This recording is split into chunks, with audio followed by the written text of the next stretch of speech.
Update: my wife cheated on me and wanted a divorce, asking for half of everything. I stayed calm and agreed.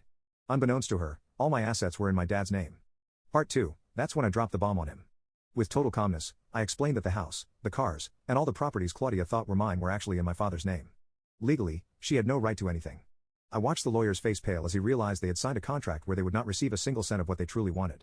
The smile on Claudia's face earlier that day had been almost comical.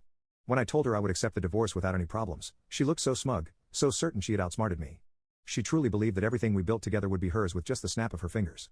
Claudia thought she had me in her hands, convinced that she was smarter than me. We quickly agreed on the terms of the divorce. As a good, repentant husband, I gave her access to all our accounts. Or at least that's what she thought. The accounts in my name had only paltry amounts, just enough to appear to be the main ones. The real assets, the ones worth something, were safely in my father's hands, far from Claudia's reach. The day of the signing of the papers arrived. We found ourselves in her lawyer's office, a man who already saw me as easy prey. They began discussing the distribution of assets, how Claudia would keep the house, the cars, and half of our joint accounts. Claudia could not hide her satisfaction, while I maintained a facade of resignation. But inside, I was savoring every second, knowing the bomb I was about to drop.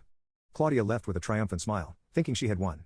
I stayed with her lawyer a little longer, and he started giving me a lecture about being responsible and taking care of my finances in the future. That's when I revealed the truth. His face went pale as he realized their plans had completely fallen apart.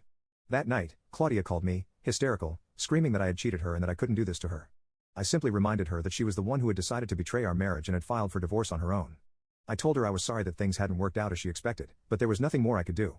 The contract was signed and sealed. Legally, she had been left with absolutely nothing. The last I heard of Claudia, she was living in a small apartment, much more modest than the house we had shared. Her new love left her shortly after realizing she didn't even have a penny. Meanwhile, I moved on with my life, wiser and more cautious, but at least with the satisfaction of knowing that in the end, it was I who won this dirty game. Because sometimes life teaches you that not all that glitters is gold. And that revenge is best served cold.